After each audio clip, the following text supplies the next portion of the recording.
Alrighty. Again, thank you so much to all of you for joining us. Today is September 8th, 2022, and I want to welcome you all to the Mutual Man Ecology Network. This is a space that we created to focus on the relationship between corporate power and the environment. This is a meeting for all of you who are working in and are passionate and interested in bringing an end to corporate destruction of this planet that we call Earth, home. Um, there's lots of names for it, but it's not something that we should be taking for granted and for profit, just destroying it. So we're looking to create alternatives for a truly livable world. And this is a space that we want to create to invite folks who are fighting in this fight to come and share with us and help us strengthen the public education that we do and uplift their work, and as well as to connect with others and try to bring this movement closer together so that we can enact change. We have one perspective and hold one piece of the work, but the fight for survival of all animals and the ecosystem will take many of us. So we are truly grateful that you decided to join us today. We have a very enticing program for you tonight, where we will be exploring how to tell an effective personal environmental corporate grid story. And this will be a two-part workshop.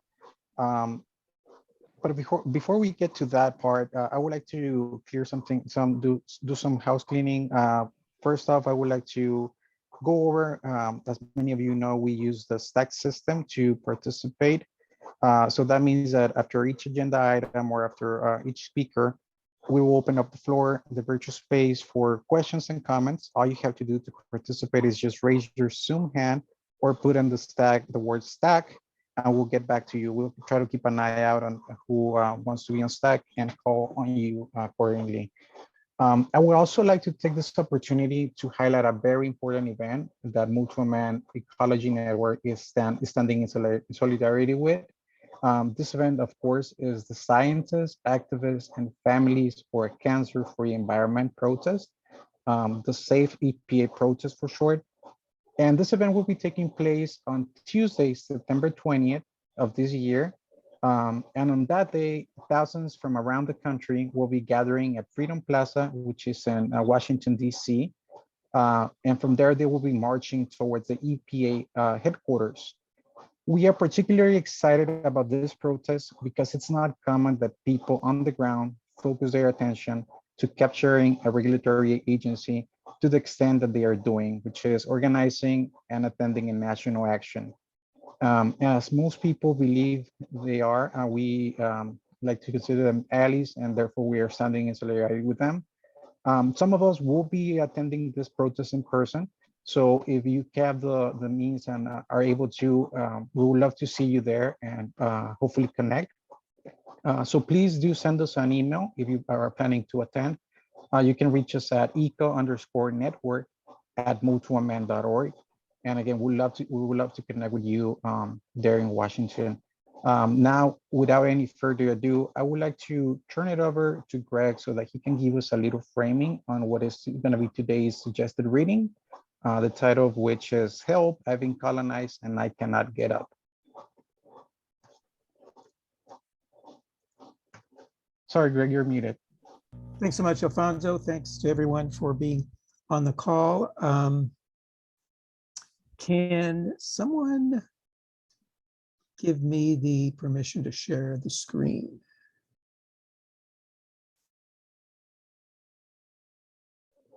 Done. Cool.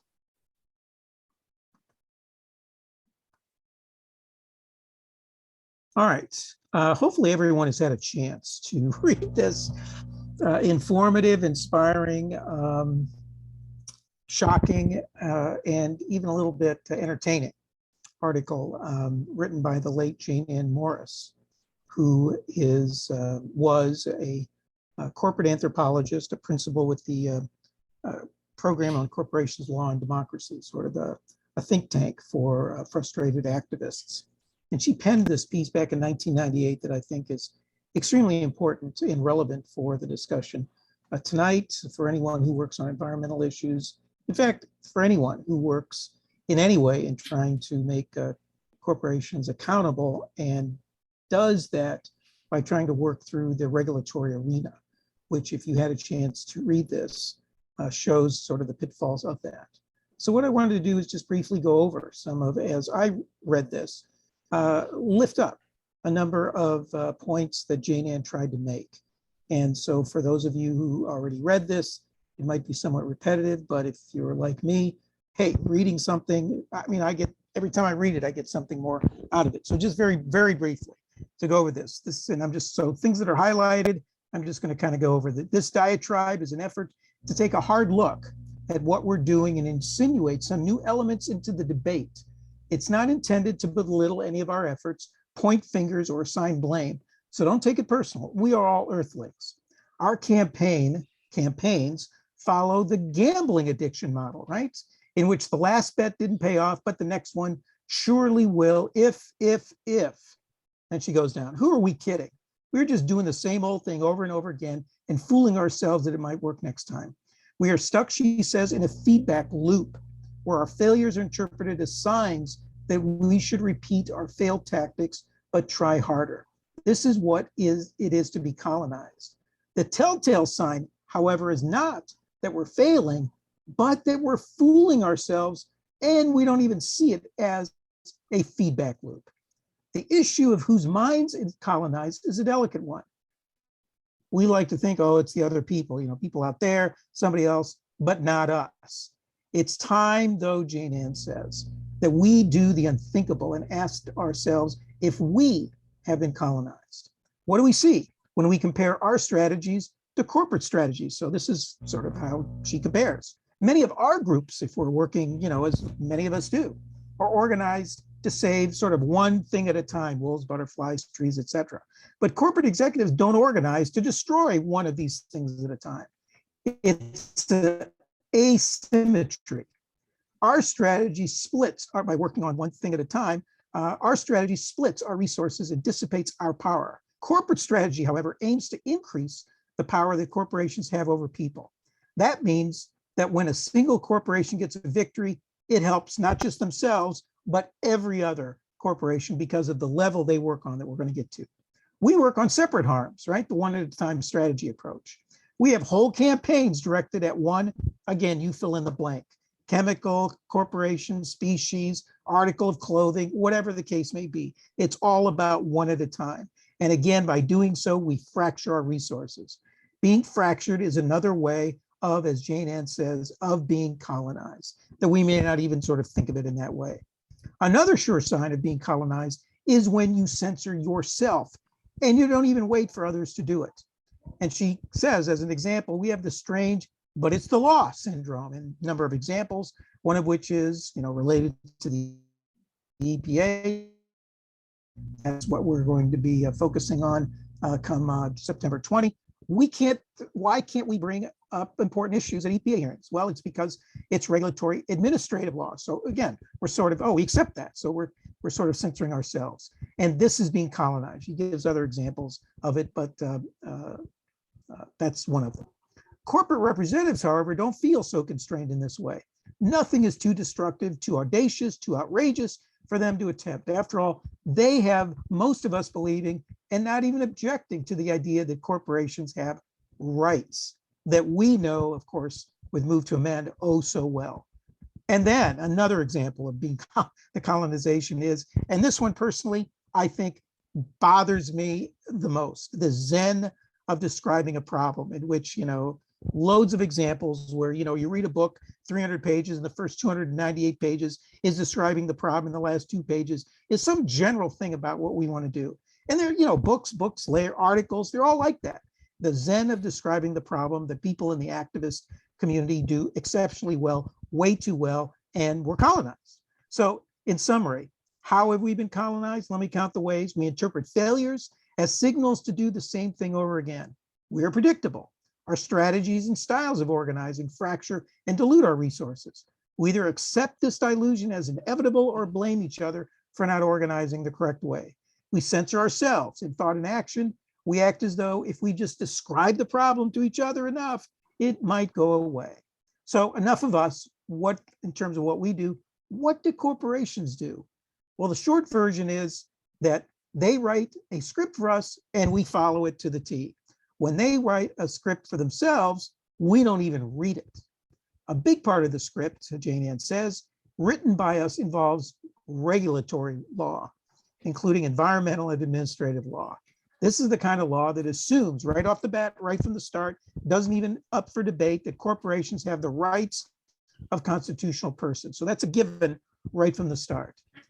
Regulatory agencies, corporate persons, that is corporations, have constitutional rights to due process, equal protection, all the things that we bang our heads against, right? That human persons, affected citizens do not have. For non-corporate human persons, there's a, as she calls it, and her, if you go back here, this is her website by the same name, a democracy theme park.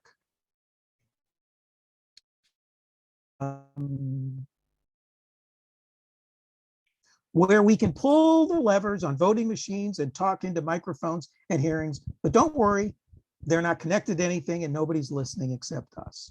So what regulatory law does exceptionally well is it regulates citizen input, but not corporate behavior.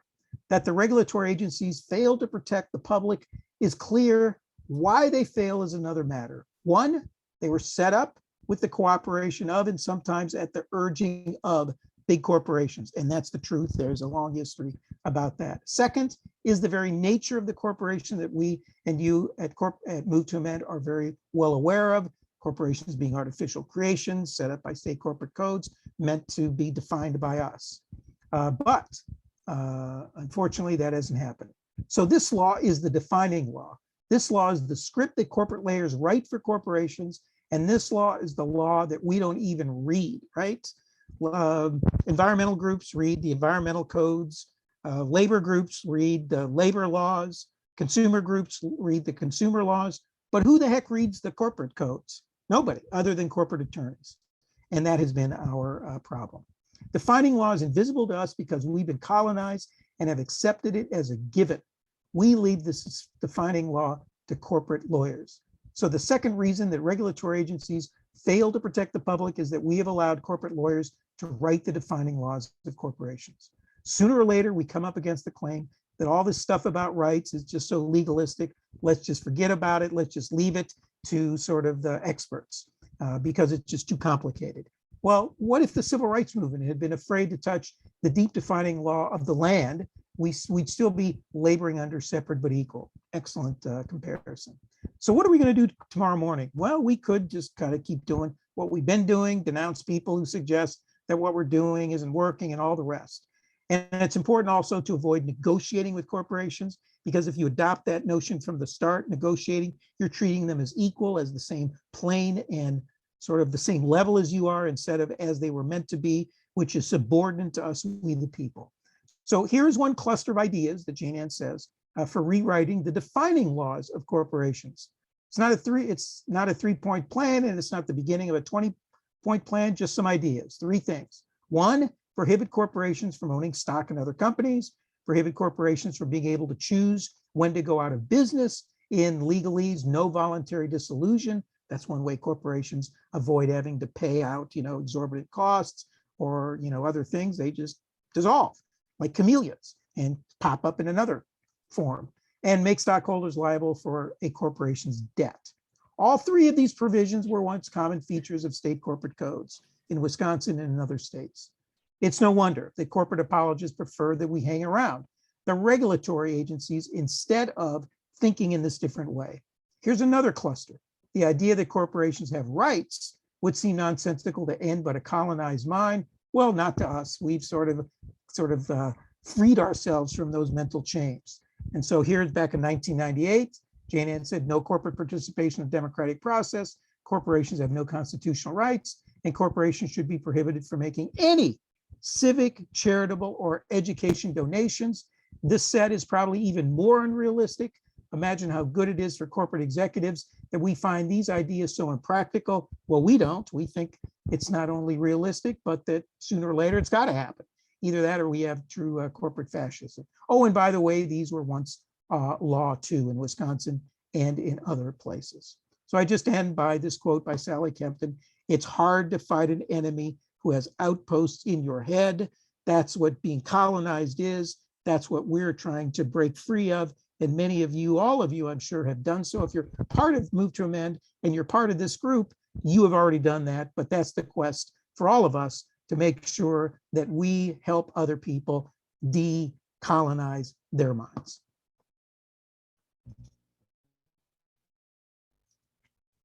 And read the article. And even if you read it before, read it a second time.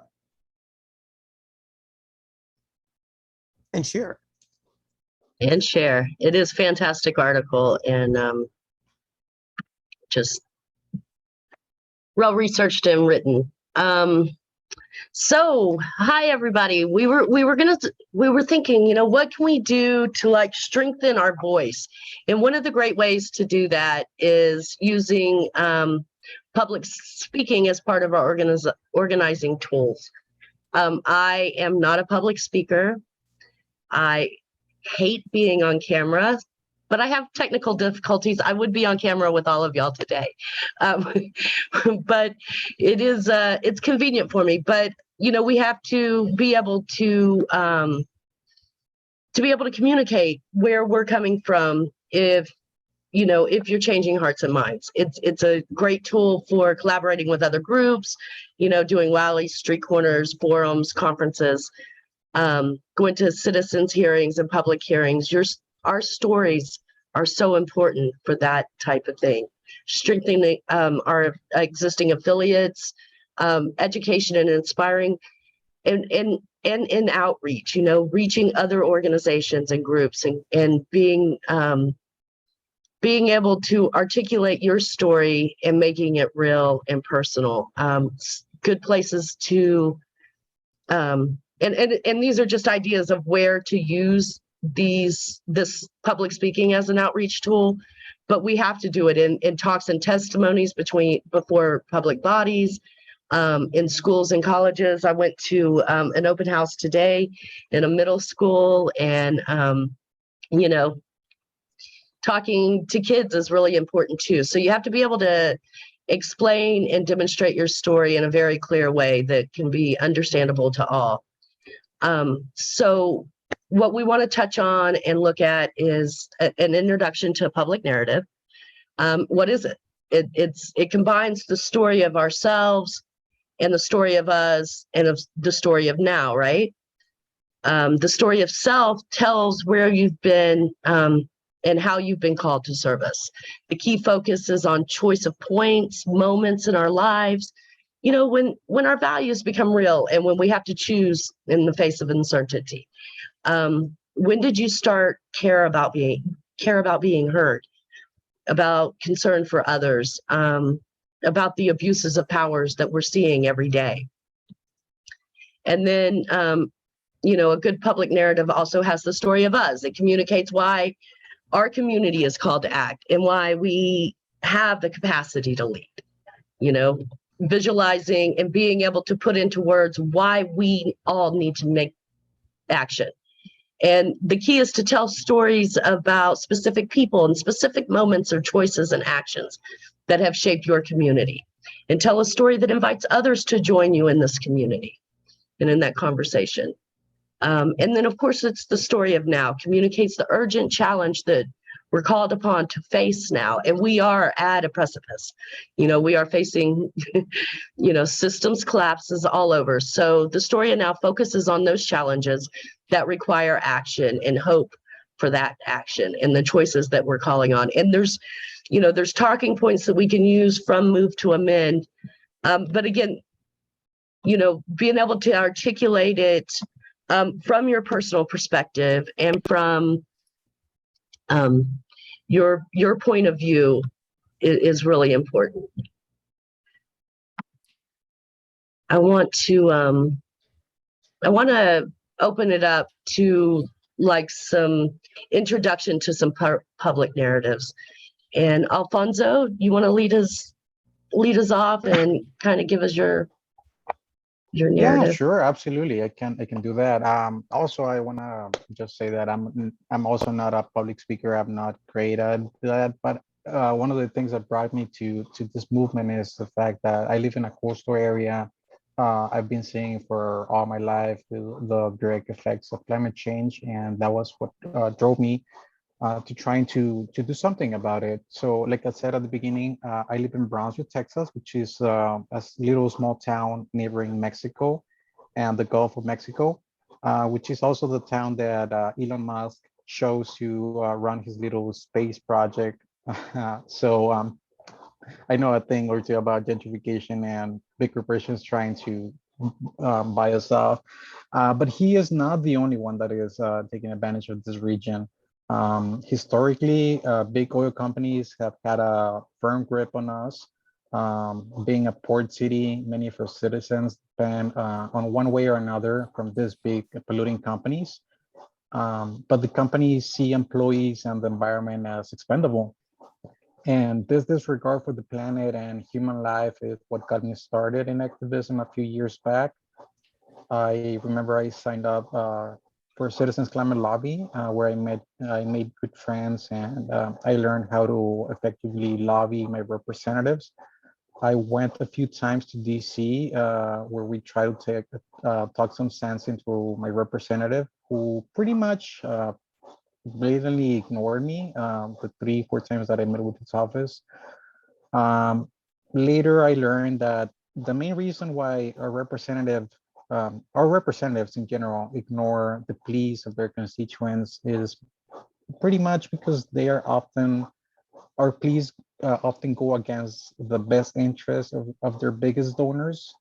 Um, and I then came to the conclusion that if we want for we the people to have nice things and being able to have a seat at the decision making table, we need to rethink how we try to talk to them. We need to even out the field by eliminating the sick notion that money is a form of free speech, and that allows a handful of people to pretty much buy our representatives that are ought to represent us all, but in reality are not. I still volunteer with CCO from time to time, and I even help a little with their Latino caucus. But I realized that if we really want to pass a carbon fee and dividend, if we really want to enact all these great ideas and changes that we want to see and try to do to save the planet and prevent all this systems collapsing, we first need to move to amend and pass the We the People amendment so that we can end this absurd notion that money is free speech, and that is pretty much silencing and muting the voice of the many over the needs of or the wants of just a few. And also we need to abolish corporations having personhood rights, which is an absurdity because they cannot feel the effects of global warming as we do, uh, but they seem to be calling the shots.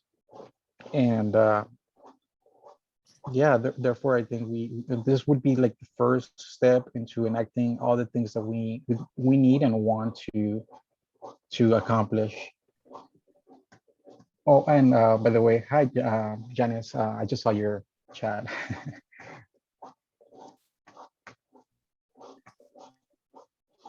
But yeah, and again, this is I didn't practice or rehearse this. This is just my background, but hopefully through this workshop, we'll be able to make this a good, effective, concise speech.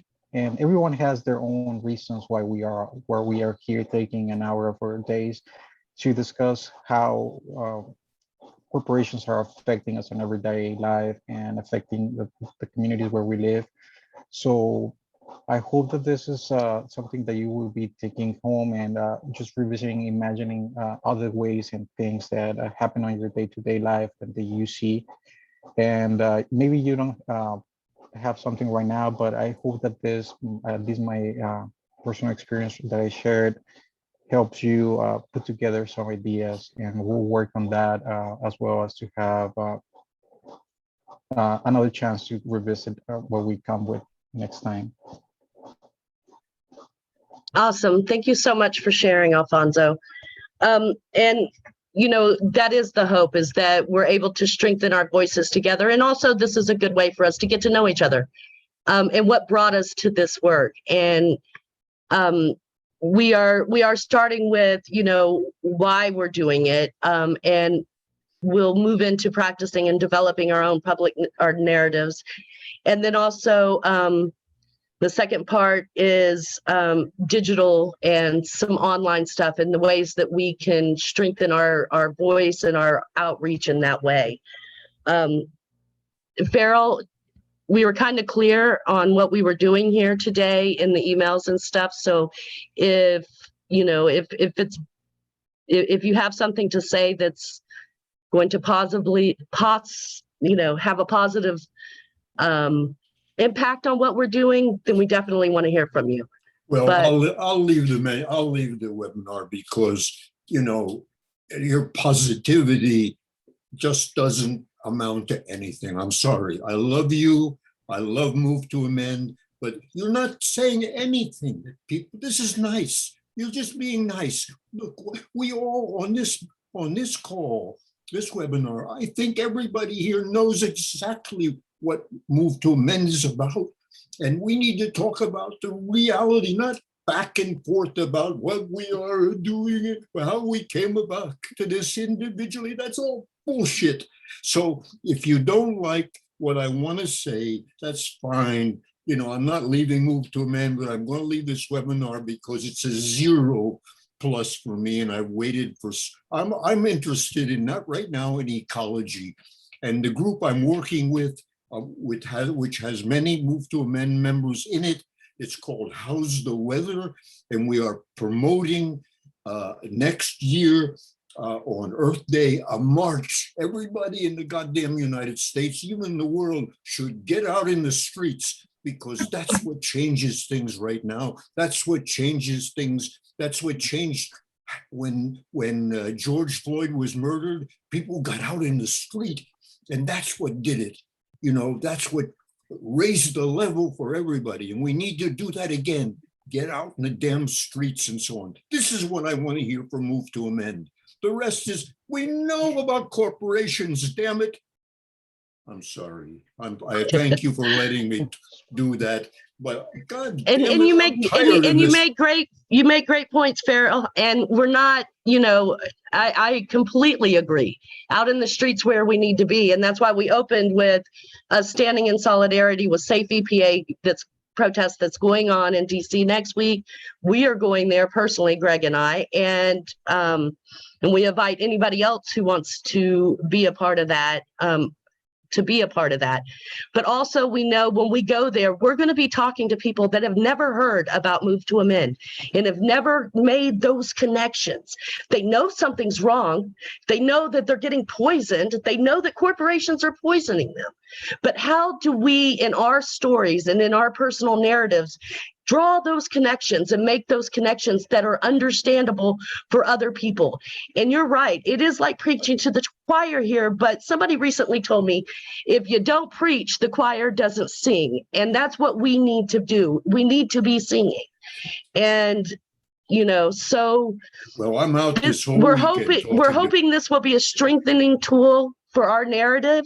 Yeah. and how we reach out to these organizations and different groups. We've opened the space, and our first person that came was Susan Wind last month, and she came in with her strong personal narrative. And with that narrative and with her action, she has pulled together hundreds of organizations and other women and scientists and families that are concerned about these toxic clusters all over the country, and these stories matter, and our stories matter, and how we came to this does matter, and how we present that when we go out into the public, and we're reaching out to other groups, and we're asking them to stand with us. Well, that matters. I will be very willing. I'm going to shut up and listen to the stories from people on this webinar.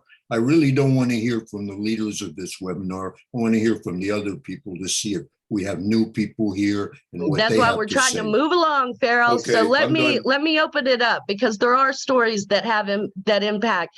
And one that's really impacted me was Greg's story. And I want to open that up, and then we're going to move into the workshopping our personal stories. Greg, would you be willing to share your story with us? Well, I don't know which one actually, but maybe in the interest of the spirit of what Farrell is saying, that it may make sense. I mean, the reason we're doing this, by sharing our personal stories, we're trying to appeal not just to the head. That's what facts, that's what figures are, that's what charts are, and they have their place, but they only go so far. You have to appeal not only to the head, you have to appeal to the heart. And that's what stories do. And the people who are coming to DC on the 20th, this whole gathering, this whole protest is revolving, and the march and the rally at the EPA is based on people coming from all these communities around the country to tell their story, because they're trying to move people, not just, to appeal to their conscience, but to appeal to their heart. That's how you're going to move things. That's how you're going to mobilize people to eventually form the kind of movement that we all feel is necessary. So maybe it's just best that I, for the moment anyway, pass and try to, let's talk about, we've already sort of shared some of the ingredients of it, but the best way to do anything is to do it and learn from it. So if someone is willing to kind of share, and the storytelling is important, to not just talk to individuals on the street, but when we try to lobby, right, for Move to Amend, oftentimes when we get together and we have these virtual meetings with our representatives, we ask people to share why it is that they are where they are and why they feel this amendment is so important. And so that's another reason to sort of develop a sharp, short, and potent story about what moves you to be in this work, and to be as personal as possible, and to make it as compelling as possible. So why don't we just sort of open it up and give people a chance to share what has moved them to this space at this moment.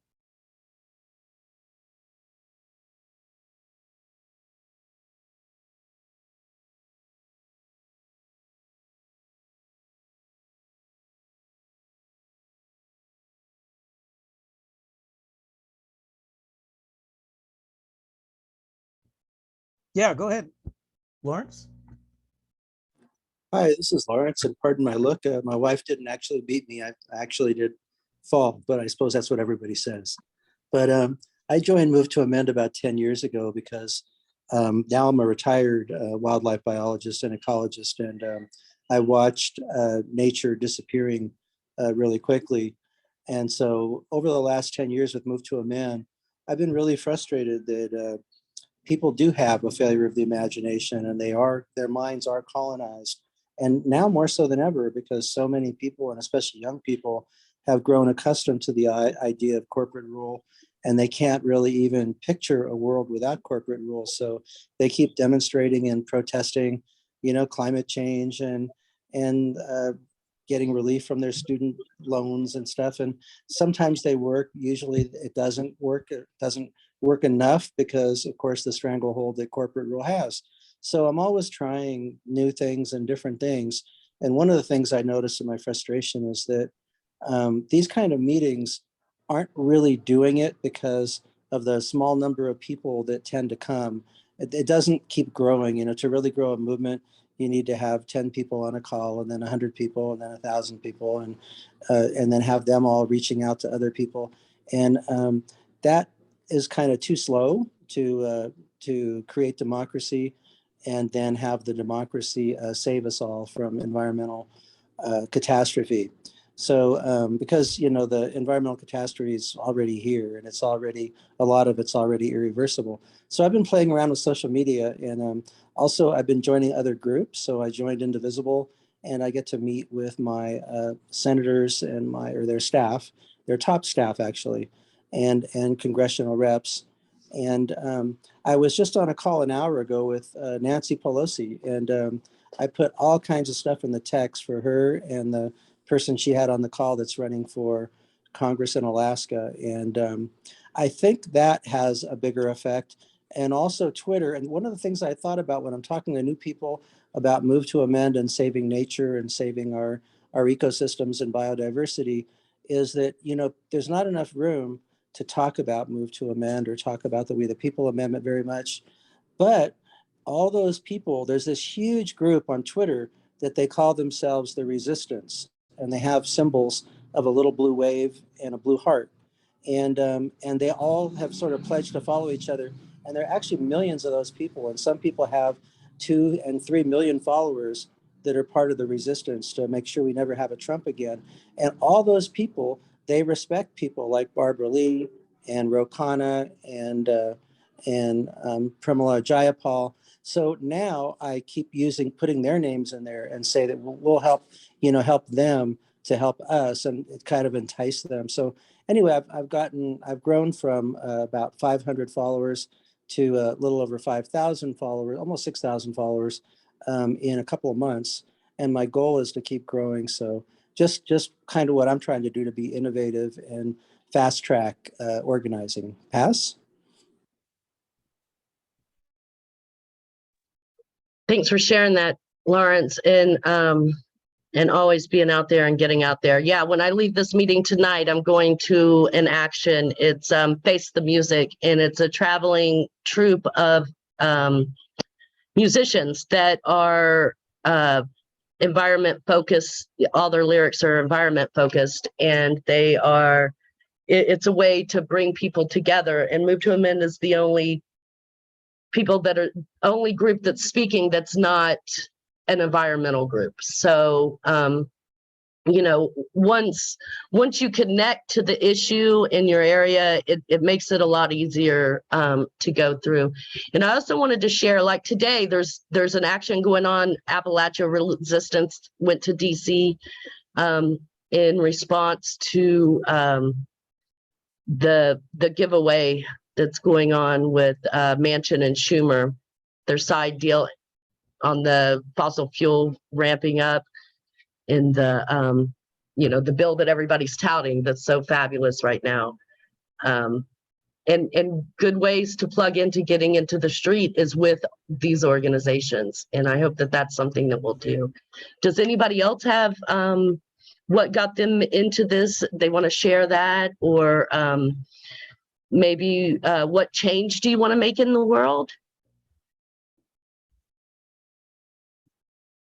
Or ways that you feel that you can make that change? SJC student, I see your hand, go for it. Hi, thank you. My name is Janice Richards. I'm in Houston, and I've been talking to Greg. I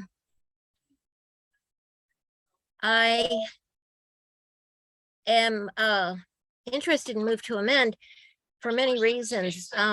Are noticing your grocery prices. I'm sorry, one second. Welcome to All Talk Lansing. I have some noise issues going on here. I apologize. So I was originally I was a Democrat. I was a Bernie delegate. Today's Bernie's birthday, by the way, 81. And I eventually learned of Move to Amend. And so I would like to go all in with Move to Amend. I'm also running, not this cycle, but the next cycle. I'm planning to run as an independent in Congress in Texas, District 10, which is conservative Republican farmers, of which I am not one.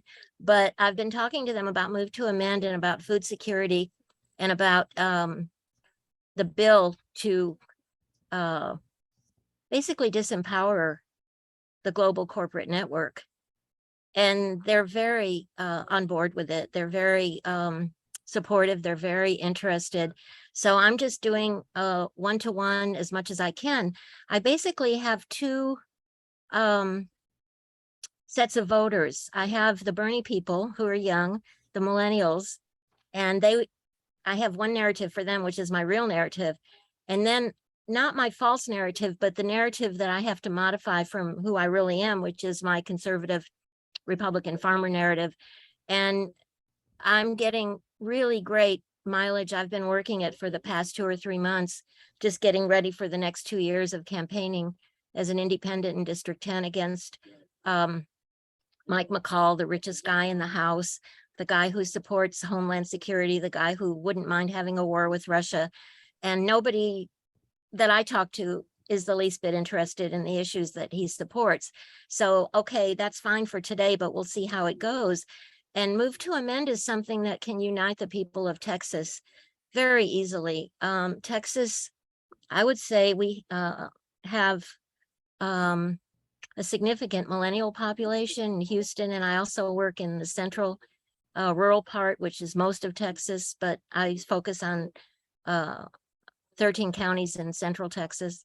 So I don't want to take up too much time, but I just believe that move to amend, and I don't focus on the ecological aspects, but of course they're included because everyone's watching well, we just had a drought and Texas suffered badly from that drought. Everyone knows what's going on ecologically and environmentally.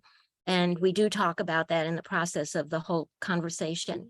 And I just find it very positive and very exciting that I can walk in as a Bernie person without exactly mentioning his name, but having the beliefs that I believe in based on him having awakened me back in 2014. And I feel the results are positive, and I think we're going to see the expression of this as time goes by.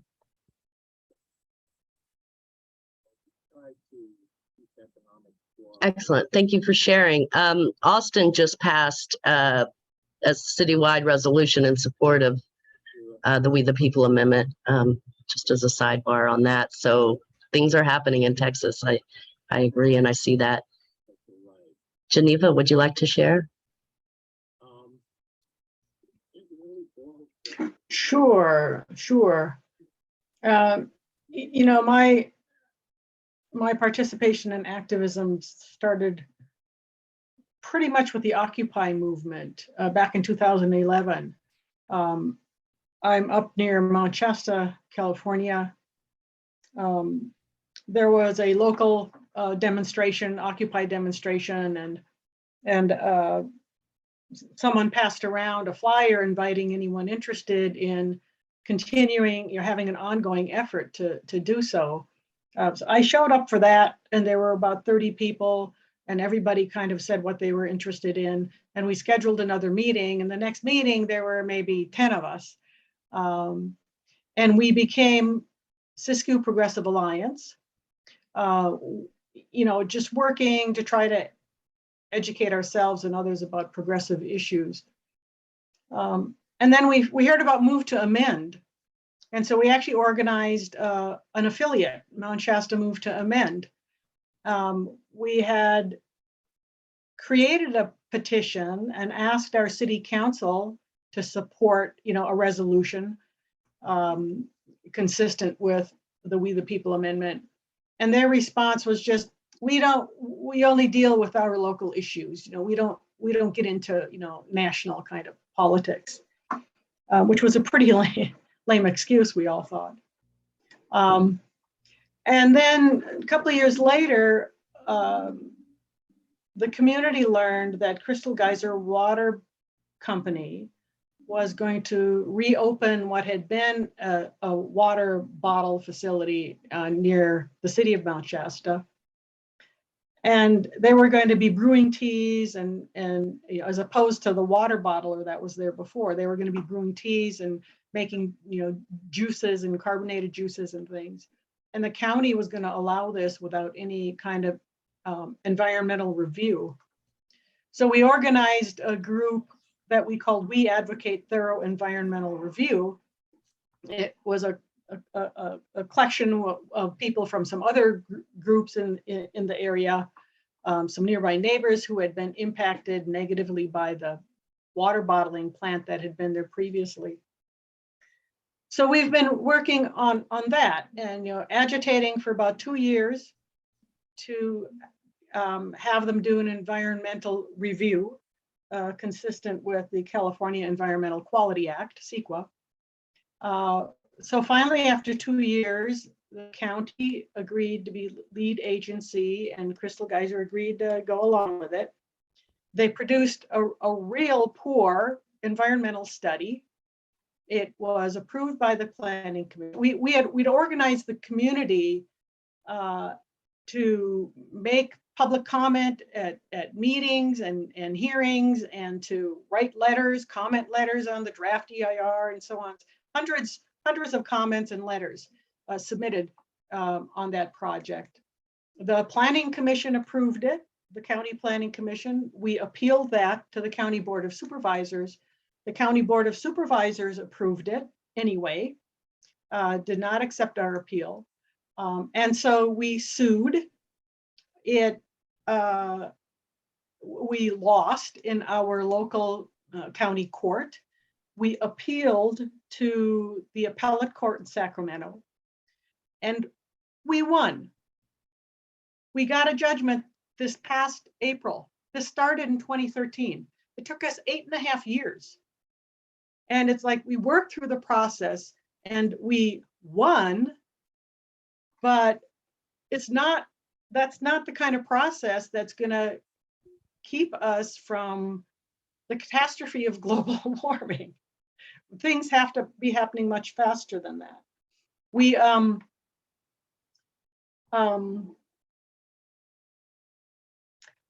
because those of us who are involved with Move to Amend, we're also very much involved with this. You know, unfortunately, we haven't been as active doing things specifically for Move to Amend. However, the past couple of years, we worked on a strategic plan for the next 5 years, you know, realizing at some point this issue over this one project was going to resolve one way or another.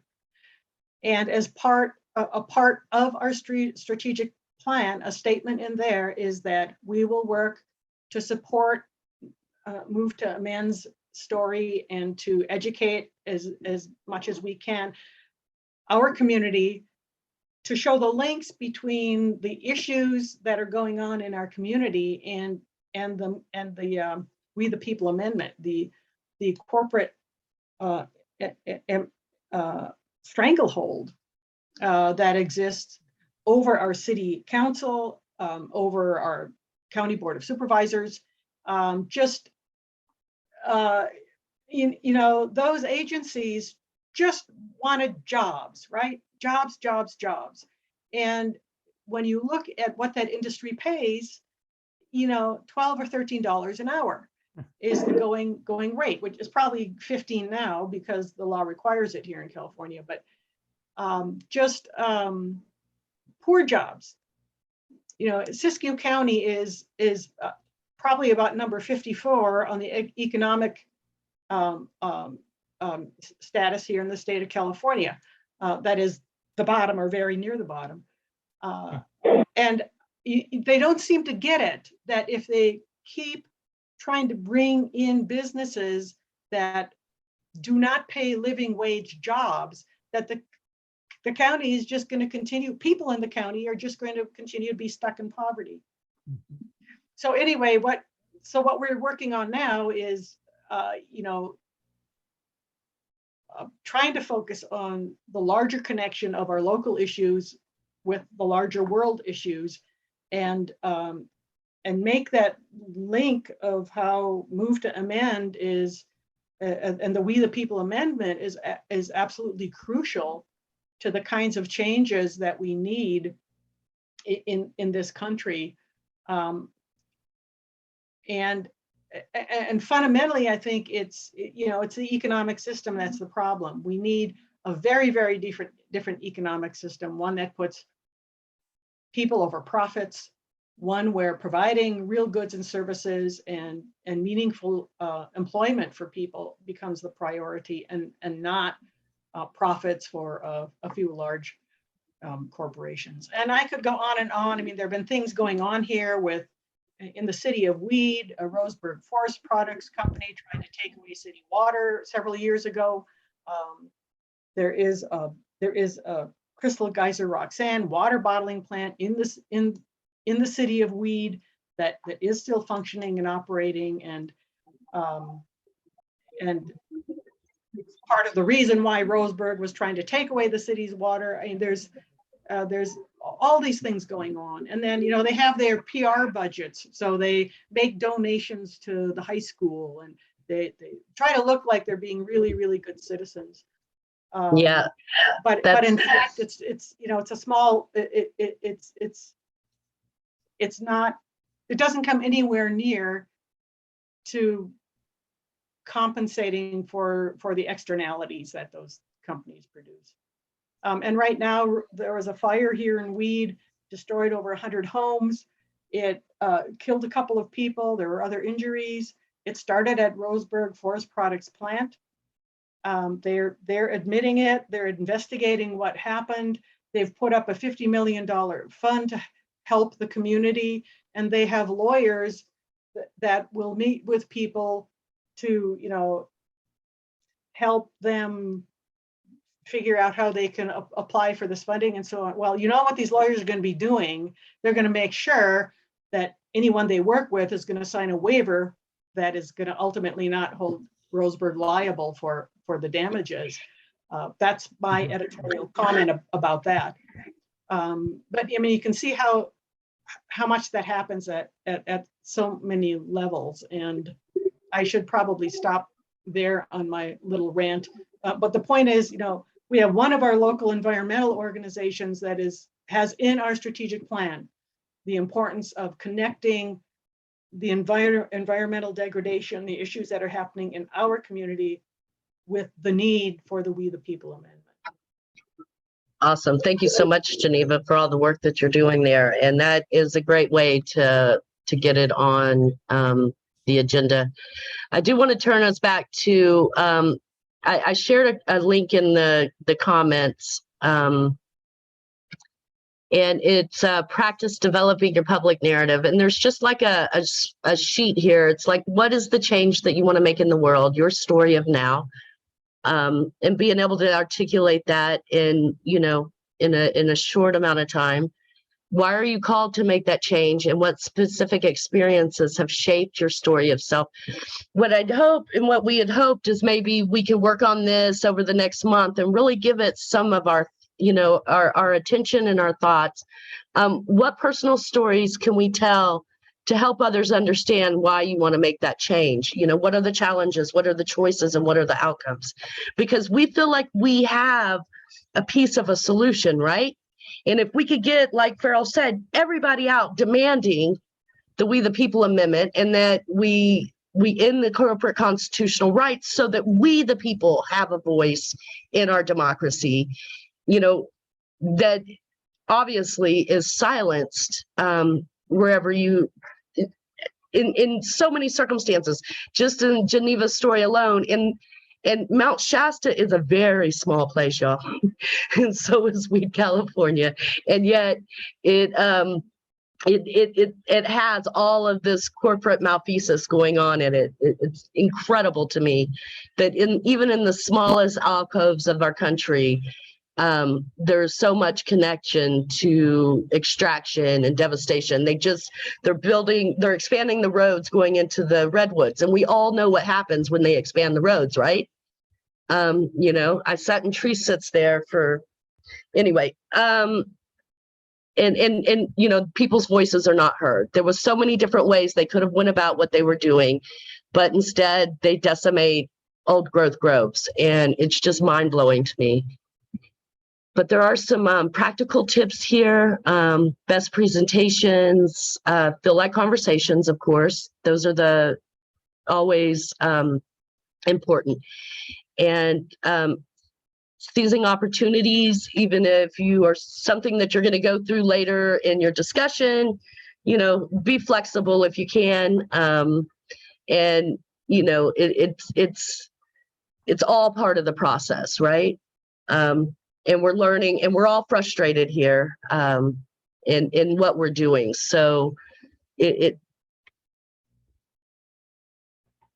imperative, though, that we do find our focus. Have a contingency plan in mind if you have things that come up like fails in your PowerPoint presentation, or the meetings run too long, or you have to, you know, kind of condense what you're saying. Just like Alfonso said, I didn't practice this beforehand. That's important, you know, to know what you want to say and to say it. Although it's our stories sometimes, you know, when you're right there and you're on the spot, and, you know, you haven't looked at it today, and you're, that never happens to Greg, but it happens to me all the time. always run short, respect your audience's time, and ending early fosters goodwill. These are just ideas and tips when when you're actively publicly speaking.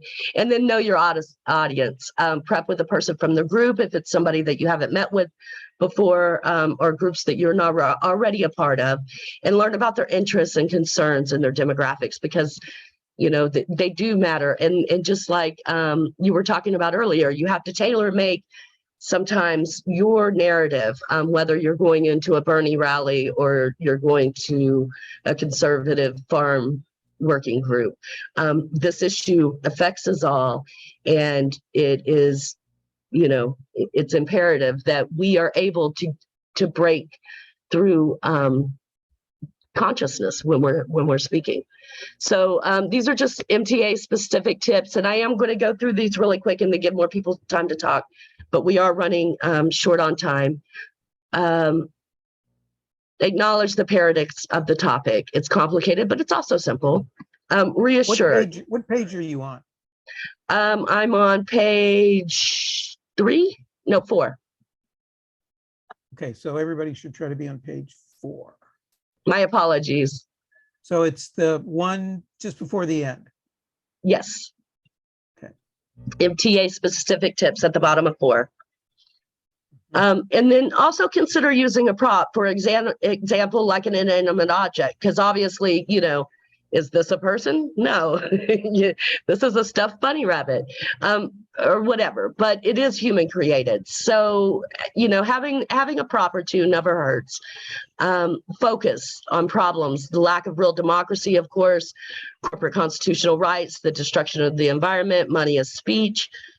We all know MTA is a solution for creating a real democracy meeting, and emphasize building a diverse democracy movement in order to pass the We the People Amendment. We can't be such purists that we don't have, you know, that we're not opening the doors for people, and we never know when somebody's going to come to their epiphany, or when their narrative automatically or all of a sudden shifts, and now they're focused on this, and how do we connect with that, and how do we connect with them? It's really important. There are different asks, of course. Sign the petition, connect with social media, invite them here. We want to hear their stories. We want to hear what work they're doing, and we want to know how we can connect to support that.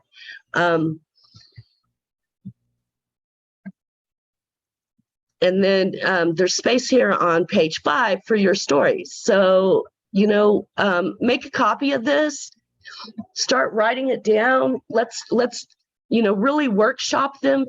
We want you, they call them elevator speeches, I guess they're called, but you want to be able, if you get on an elevator with somebody and they see your pen and they're like, oh, what's that about?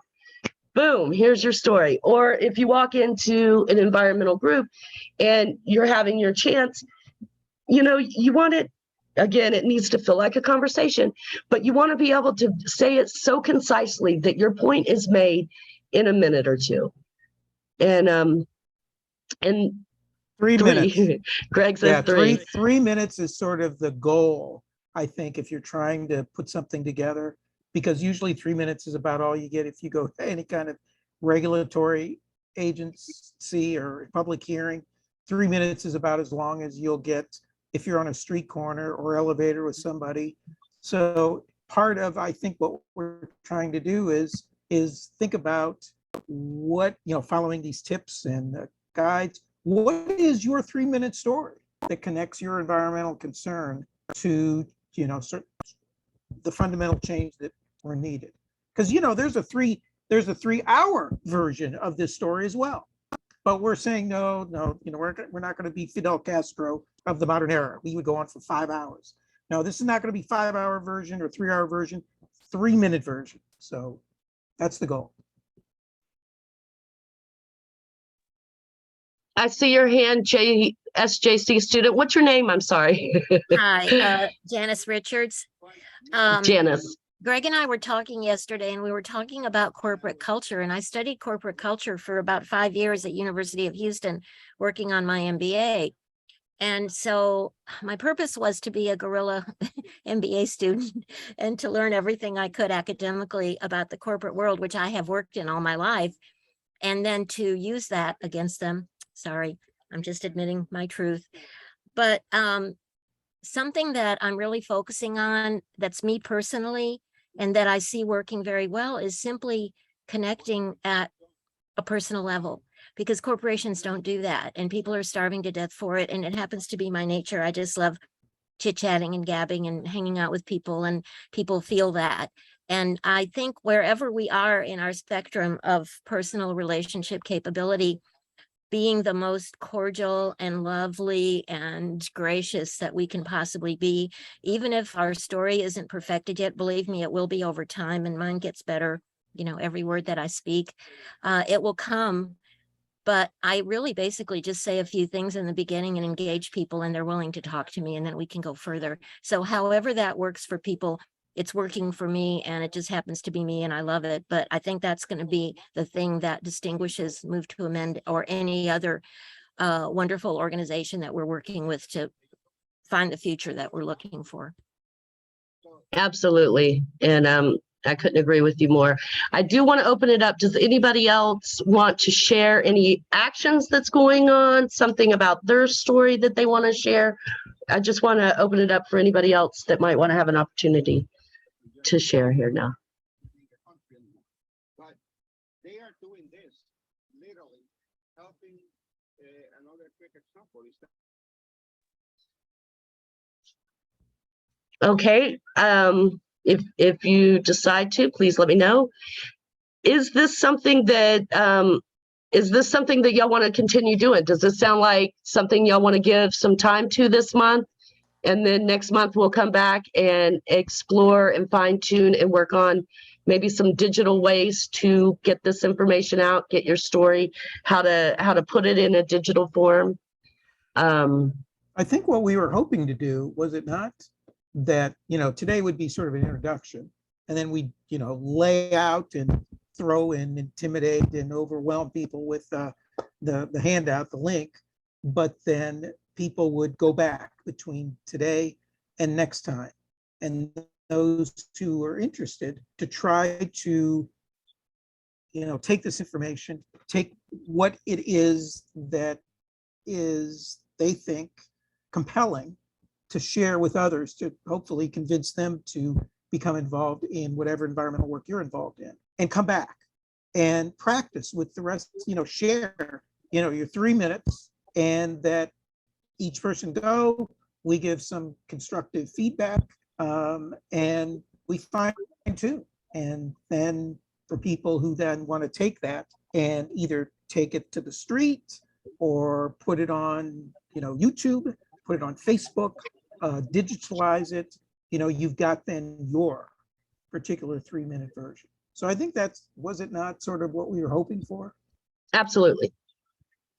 Sorry if I wasn't clear.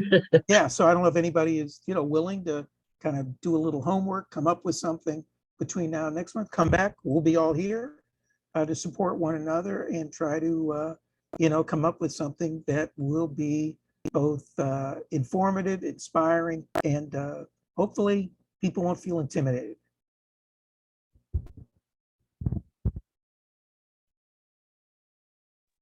I see your thumb, Geneva. Sounds good. I'm in. I got a thumb. I definitely want to fine tune mine and get it perfect. So y'all's input would be really powerful for that. Cool. Great. Okay. So one more time for announcements, anything y'all are working on that y'all want to share with us right now before we close out?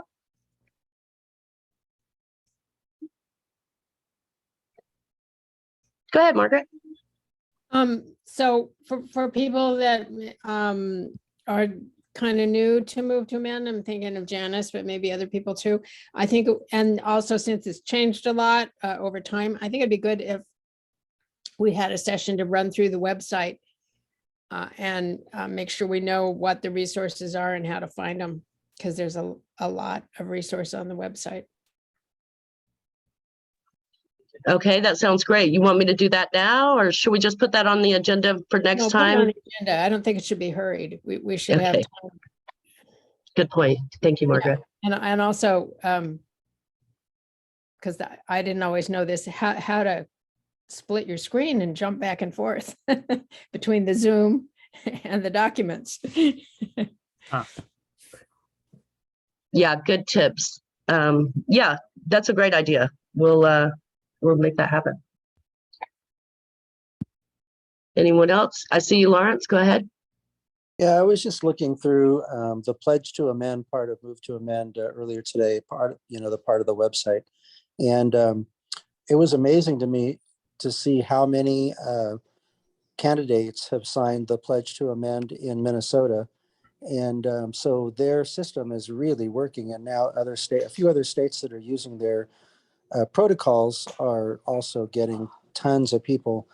Probably not the best thing for this group to work on, but I think if maybe at multiple different, I don't know, I think that is something really that environmentalists could do, could work on as a project to get all of their reps or all of their candidates that are running for public office to support, democracy and restoring the power of the people so that we can save our planet. Pass.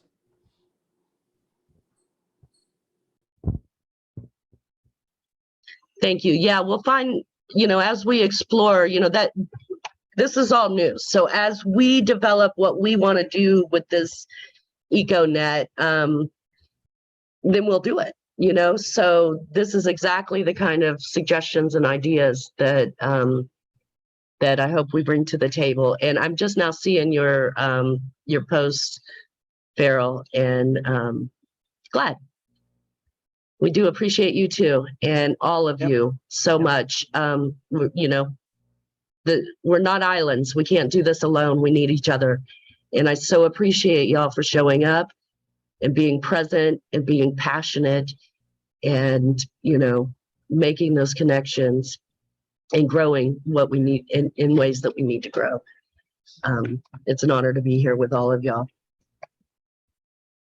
And our next meeting is scheduled. It's the second Thursday.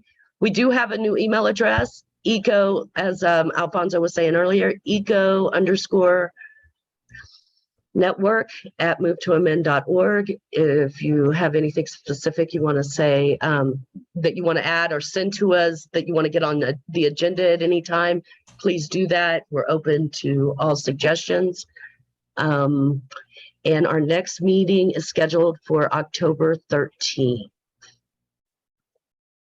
I look forward to seeing y'all there. And again, if you're in DC area, we would love to see you.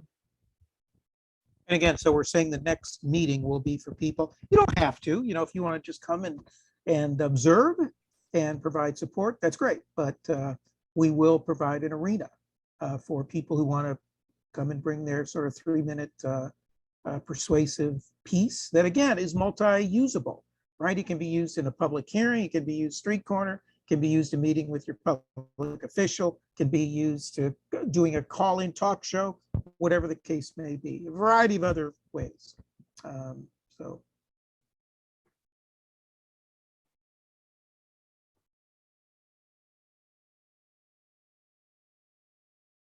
To answer that question, Geneva, we only have one so far. The first meeting wasn't recorded. Well, actually it was with Ricky Ott, but they're on YouTube. They're on our YouTube channel. Right. All right, onward, folks. Onward. Much love and appreciation. Have a wonderful month. Looking forward to hearing your stories.